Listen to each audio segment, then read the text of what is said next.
wabarakatuh. Perkenalkan, nama saya Umi Kalsum, NIM 214134028. Saya di sini akan menjelaskan tentang kepemimpinan pendidikan. Kepemimpinan adalah suatu proses pemberian jalan yang mudah daripada pekerjaan seseorang dalam organisasi guna mencapai tujuan yang telah ditetapkan. Sedangkan pendidikan artinya adalah suatu lapangan apa dan di mana kepemimpinan itu berlangsung, dan sekaligus menjelaskan sifat atau ciri-ciri yang harus dimiliki oleh kepemimpinan itu. Nah, jadi pengertian dari kepemimpinan pendidikan yaitu kemampuan untuk menggerakkan pelaksanaan pendidikan sehingga tujuan pendidikan yang telah ditetapkan dapat tercapai secara efektif dan efisien. Yang kedua, ada fungsi kepemimpinan pendidikan. Ada 5 kepemimpinan pendidikan. Yang pertama, kepemimpinan membantu tercapainya suasana persaudaraan, kerjasama dengan penuh rasa kebebasan.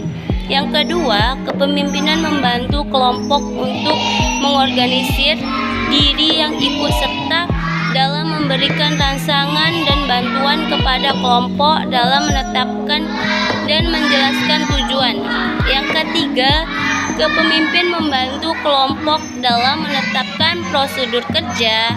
Yang keempat, kepemimpinan bertanggung jawab dalam mengambil sebuah keputusan bersama dengan kelompok. Yang kelima, kepemimpinan bertanggung jawab dalam mengembangkan dan mempertahankan eksistensi organisasi. Nah, yang ketiga, ada faktor-faktor yang mempengaruhi pemimpin.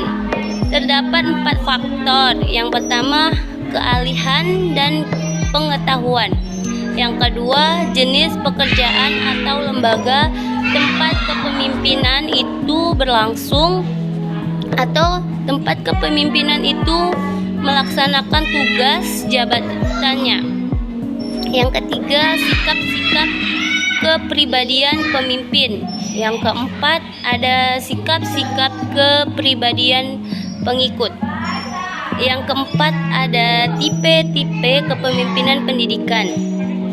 Tipe yang pertama, ada tipe otoriter.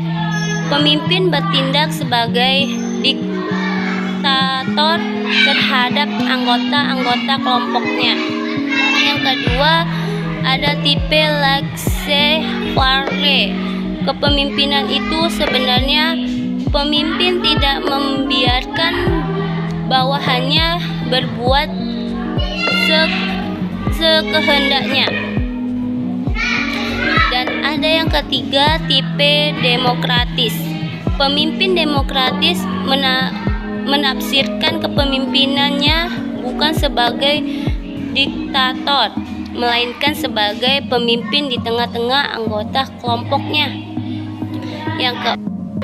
Yang keempat, ada tipe pseudo-demokratis. Pemimpin demokratis semu atau manipulasi diplomatik. Pemimpin pseudo-demokratis hanya tampaknya bersifat demokratis, padahal dia bersikap ookratis. Yang kelima, ada pendekatan kepemimpinan pendidikan. Pendekatan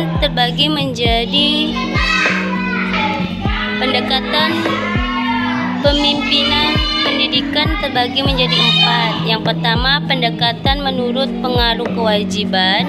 Yang kedua, pendekatan sifat. Yang ketiga, pendekatan perilaku. Yang keempat, pendekatan kontingensi atau situasi. Yang keenam, ada model-model kepemimpinan pendidikan.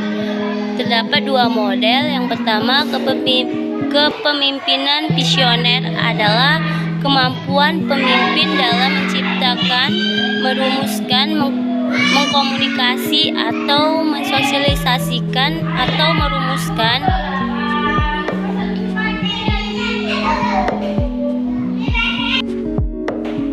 Yang keenam ada model-model kepemimpinan pendidikan. Model kepemimpinan pendidikan terbagi menjadi dua. Yang pertama, kepemimpinan visioner adalah kemampuan pemimpin dalam menciptakan, merumuskan, mengkomunikasi atau mensosialisasikan, mentransformasikan, dan mengimplementasikan pemikiran-pemikiran ideal berasal dari dirinya atau sebagai hasil interaksi sosial antara anggota organisasi yang diyakini sebagai cita-cita organisasi di masa depan yang harus diraih atau diwujudkan melalui komitmen semua personil. Yang kedua ada kepemimpinan transformal, yaitu pemimpin transformal sesungguhnya merupakan agen perubahan karena memang erat kaitannya dengan transformasi yang terjadi dalam suatu organisasi.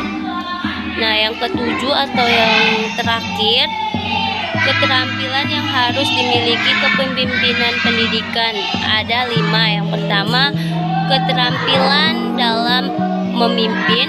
2, keterampilan dalam hubungan insani. 3, keterampilan dalam profesi. Yang ketujuh ada keterampilan yang harus dimiliki pemimpin pendidikan. Terdapat 5 keterampilan. Yang pertama, keterampilan dalam memimpin. Yang kedua, keterampilan dalam hubungan insani.